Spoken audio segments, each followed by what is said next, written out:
പ്രിയപ്പെട്ടവരെ, പ്രധാനപ്പെട്ട പത്രങ്ങളിലൂടെ നമുക്കൊരു വളരെ വേഗം ഒരു ഓട്ടപ്രദക്ഷിണം നടത്തിവരാം. ഇന്നത്തെ പ്രധാനപ്പെട്ട പത്രവാർത്തകൾ എന്താണെന്ന് നോക്കാം. മനോരമയുടെ ആദ്യ പേജിലേക്ക് എത്തിയാൽ ചാലക്കുടി പോട്ടയിൽ ഉച്ചയ്ക്ക് 2:15 ബാങ്ക് കൊള്ള, 3 മിനിറ്റിൽ 15 ലക്ഷം എന്നാണ് തലക്കെട്ട്. കത്തികാട്ടി കവർച്ച ഫെഡറൽ ബാങ്കിൽ, മോഷ്ടാവ് വന്നത് സ്കൂട്ടറിൽ. എങ്ങനെയാണ് സംഭവം നടന്നതെന്നൊക്കെ മനോരമ ആദ്യ പേജിൽ തന്നെ ഒരു ഗ്രാഫിക് ഡിസ്പ്ലേയോട് കൂടി തന്നെ പറയുന്നുണ്ട്. 2:15 ആകുമ്പോൾ സ്കൂട്ടറിൽ ചാലക്കുടി ഭാഗത്ത് നിന്ന് മോഷ്ടാവെത്തുന്നു. ഹെൽമറ്റും മുഖംമൂടിയും ജാക്കറ്റും ഉള്ളതിനാൽ പ്രായം വ്യക്തമാവുന്നില്ല. സ്കൂട്ടർ ഓഫ് ചെയ്യാതെ സ്റ്റാൻഡിലാക്കി ബാങ്കിലേക്ക് കയറി. ചുമലിൽ ബാഗും ഉണ്ടായിരുന്നു. ക്യാഷ് 2:16. ക്യാഷ് കൗണ്ടറിന് സമീപത്തുണ്ടായിരുന്ന അറ്റൻഡറോടും മാനേജറോടും പണം എവിടെയെന്ന് ചോദിച്ച ശേഷം ഇരുവരെയും ഭക്ഷണമുറിയിലാക്കി പൂട്ടി. ക്യാഷ് കൗണ്ടറിന്റെ വാതിൽ ശരീരം കൊണ്ടിടിച്ചു തുറക്കാൻ പറ്റാതെ വന്നപ്പോൾ മുറിയിൽ കയറി ജീവനക്കാരെ ഭീഷണിപ്പെടുത്തി. 2:18 കസേര കൊണ്ട് ക്യാഷ് കൗണ്ടറിന്റെ വാതിൽ തകർത്ത ശേഷം 3 നോട്ടുകെട്ടുകൾ ബാഗിലാക്കി. വേറെ 8 നോട്ടുകെട്ടുകൾ എടുത്തതുമില്ല. ആകെ 47 ലക്ഷമാണ് കൗണ്ടറിൽ ഉണ്ടായിരുന്നത്. ആകെ എടുത്തത് 15 ലക്ഷം. എടുത്ത് 3 മിനിറ്റ് കൊണ്ട് ബാങ്ക് കൊള്ള ചെയ്ത് ഈ മോഷ്ടാവ് പുറത്തിറങ്ങി സ്റ്റാർട്ട് ചെയ്ത് വെച്ചിരുന്ന ബൈക്കിൽ കയറി നേരെ എറണാകുളം ഭാഗത്തേക്ക് വെച്ച് പിടിച്ചു. അതാണ് നമ്മൾ ഞെട്ടിച്ച ഒരു പകൽ സമയത്ത് നടന്ന ബാങ്ക് കൊള്ളയായിരുന്നു. ഇതുവരെയും പോലീസിന് പ്രതിയെ പിടികൂടാൻ കഴിഞ്ഞിട്ടില്ല. വിരലടയാളമില്ല എന്നുള്ളതാണ് പ്രധാനപ്പെട്ട കാര്യം. സ്കൂട്ടർ മോഷ്ടിച്ചതാകാമെന്നാണ് സംശയിക്കുന്നത്. നമ്പർ പ്ലേറ്റ് യഥാർത്ഥമാണെന്നും ഉറപ്പില്ല. ഗ്ലൗസ് കാരണം വിരലടയാളവുമില്ല. ഹിന്ദിയിലാണ് സംസാരിച്ചതെങ്കിലും മലയാളി ഇല്ലെന്നും പോലീസ് പറഞ്ഞു. പോട്ട ചെറുപുഷ്പം പള്ളിക്ക് എതിർവശത്ത് പള്ളിയുടെ കെട്ടിടത്തിൻ്റെ താഴത്തെ നിലയിലാണ് ബാങ്ക്. അവിടെയാണ് ഈ കൊള്ള നടന്നത്. നമ്മളെ ആകെ ഞെട്ടിച്ച ഒരു കൊള്ളയായിരുന്നു. എന്തായാലും ആ വാർത്തയാണ് പത്രം വലിയ പ്രാധാന്യത്തോടു കൂടി ഇന്ന് ആദ്യ പേജിൽ തന്നെ നൽകിയിരിക്കുന്നത്. 25 പേരടങ്ങുന്ന സംഘമാണ് ഈ ബാങ്ക് കൊള്ള അന്വേഷിക്കാൻ വേണ്ടിയിട്ട് ഇപ്പോൾ ചാലക്കുടി DVSPയുടെ നേതൃത്വത്തിൽ തീരുമാനമായിരിക്കുന്നത്. മറ്റൊരു പ്രധാനപ്പെട്ട വാർത്ത മലയാള മനോരമയിലുള്ളത് 4 ഇരട്ടി വ്യാപാരം, പ്രതിരോധക്കൂട്ട്. മോദി ട്രംപ് കൂടിക്കാഴ്ച. പരസ്പരാലിംഗനം ചെയ്തു നിൽക്കുന്ന ട്രംപിനെയും മോദിയെയും, my friend Trump, my friend Modi, രണ്ടുപേരുടെയും ചിത്രങ്ങൾ പത്രം ആദ്യ പേജിൽ പങ്കുവയ്ക്കുന്നുണ്ട്.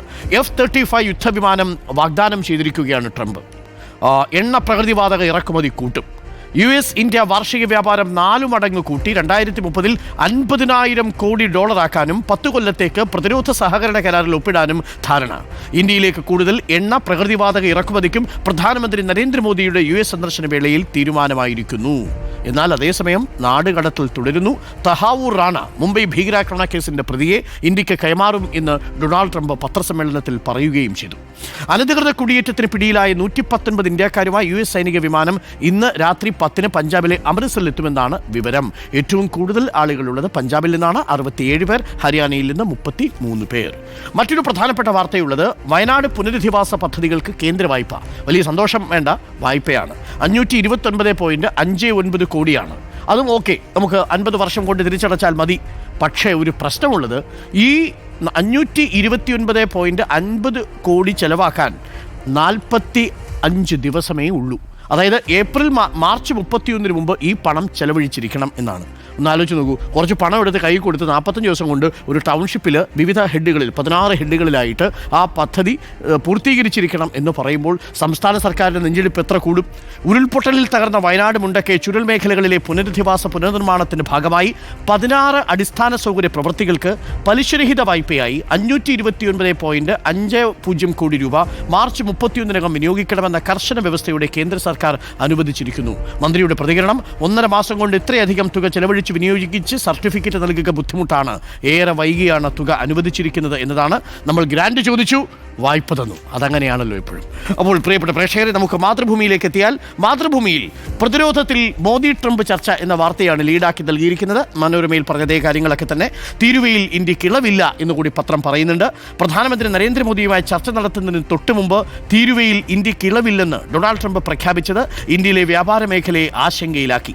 എത്ര നികുതിയാണോ ഇന്ത്യ ചുമത്തുമെന്നത് അതേ നികുതി തിരിച്ചും ചുമത്തുമെന്ന് ട്രംപ് ചർച്ചയ്ക്ക് ശേഷവും ആവർത്തിച്ചിരിക്കുന്നു. ട്രംപാരാം മോൻ. മാധ്യമത്തിലേക്ക് എത്തിയാൽ മാധ്യമത്തിന്റെ ലീഡ് വാർത്ത ചാലക്കുടിയിൽ പട്ടാപ്പകൽ വൻ ബാങ്ക് കവർച്ച എന്നതാണ്. ഒപ്പം വയനാടിന് ഗ്രാന്റ് ഇല്ല, പകരം 529.50 കോടിയുടെ കേന്ദ്ര വായ്പയാണ്. കരുണയില്ല, കടം മാത്രം എന്ന തലക്കെട്ടാണ് മാധ്യമം പത്രം അതിന് നൽകിയിരിക്കുന്നത്.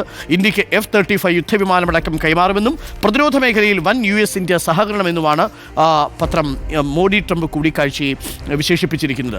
അർദ്ധരാത്രി വീട് വിട്ടിറങ്ങിയ വിദ്യാർത്ഥി സ്കൂളിൽ തൂങ്ങിമരിച്ച നിലയിൽ ഇന്നലെ എബ്രഹാം ബെൻസന്റെ മരണം നമ്മൾ ആദ്യം റിപ്പോർട്ട് ചെയ്ത റിപ്പോർട്ടറാണ്. ആ വാർത്ത മാധ്യമവും ആദ്യ പേജിൽ തന്നെ നൽകുന്നു. പരീക്ഷ എഴുതാൻ കഴിയില്ലെന്ന മനോവിഷമവും സ്കൂൾ അധികൃതരുടെ മോശം പെരുമാറ്റവുമാണ് ആത്മഹത്യയ്ക്ക് കാരണമെന്നാണ് ബന്ധുക്കൾ പറയുന്നത്. ഒരു പാവം കുട്ടിയാണ്, 16 വയസ്സ് മാത്രമാണ് പ്രായം.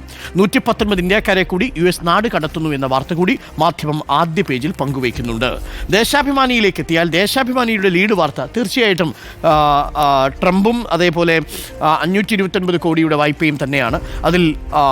അതൊഴിച്ചു നിർത്തിയാൽ പ്രധാനപ്പെട്ട വാർത്തയായിട്ടുള്ളത് ഇരട്ട എഞ്ചിൻ സർക്കാരിൻ്റെ പാപ്പരത്വം എന്ന് CPIM മണിപ്പൂരിലെ രാഷ്ട്രപതി ഭരണത്തെക്കുറിച്ച് പ്രസ്താവനയിൽ പറയുന്നുണ്ട്. മണിപ്പൂരിൽ രാഷ്ട്രപതി ഭരണം ഏർപ്പെടുത്തിയതിലൂടെ BJPയുടെ ഇരട്ട എഞ്ചിൻ സർക്കാരിൻ്റെ രാഷ്ട്രീയ പാപ്പരത്വമാണ് വെളിപ്പെട്ടതെന്ന് CPM പോളിറ്റ് ബ്യൂറോ പ്രസ്താവനയിൽ പറഞ്ഞു. മണിപ്പൂരിലെ വിവിധ വിഭാഗങ്ങളുമായി സമവായ ചർച്ച നടത്തണമെന്നും പത്രം ആവശ്യപ്പെടുന്നുണ്ട്. ഒപ്പം കേരളം അതിശയിപ്പിക്കുന്നുവെന്ന് ശശി തരൂർ ഇന്നലെ പറഞ്ഞത് വളരെ പ്രധാനപ്പെട്ട ഒരു വാർത്തയായി ദേശാഭിമാനി ആദ്യത്തെ പേജിൽ തന്നെ നൽകുന്നു. സ്റ്റാർട്ടപ്പ് മൂല്യം ആഗോള ശരാശരിയേക്കാൾ 5 ഇരട്ടി. ആഗോള വളർച്ച 46%, കേരളം നേടിയത് 284%.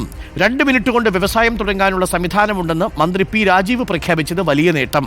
പ്രതികരിക്കാതെ കോൺഗ്രസ് നേതാക്കൾ എന്നാണ് പറയുന്നത്. വ്യവസായ മേഖലയിലെ കേരളത്തിൻ്റെ കണ്ണഞ്ചിപ്പിക്കുന്ന വളർച്ചയെ പ്രകീർത്തിച്ച് കോൺഗ്രസ് പ്രവർത്തക സമിതി അംഗം ശശി തരൂർ MP സ്റ്റാർട്ടപ്പ് രംഗത്തുണ്ടായ അഭൂതപൂർവമായ വളർച്ച, വ്യവസായ അന്തരീക്ഷം അത്യന്തം അനുകൂലമാക്കി ഈസ് ഓഫ് ഡൂയിങ് ബിസിനസ് പട്ടികയിൽ 1ാം സ്ഥാനം, ചുവപ്പുനാട മുറിച്ചുമാറ്റി വ്യവസായ സാഹചര്യം ഒരുക്കൽ എന്നിവ തരൂർ ചൂണ്ടിക്കാട്ടി. ദ ന്യൂ ഇന്ത്യൻ എക്സ്പ്രസിൽ വെള്ളിയാഴ്ച പ്രസിദ്ധീകരിച്ച changing Kerala lumbering jumbo to a ലേറ്റകർ എന്ന ലേഖനത്തിലാണ് കണക്കുകൾ ഉദ്ധരിച്ച് പിണറായി വിജയൻ സർക്കാരിൻ്റെ കാലത്തെ കുറിച്ച് പറഞ്ഞത്. ഇന്നലെ P. രാജീവ് പങ്കുവെക്കുകയും ചെയ്തിരുന്നു. അത് വളരെ പ്രധാനപ്പെട്ട വാർത്തയായി പത്രം കരുതുന്നു. കോൺഗ്രസ് നേതാക്കൾ ഇതുവരെയും പ്രതികരിച്ചിട്ടില്ല.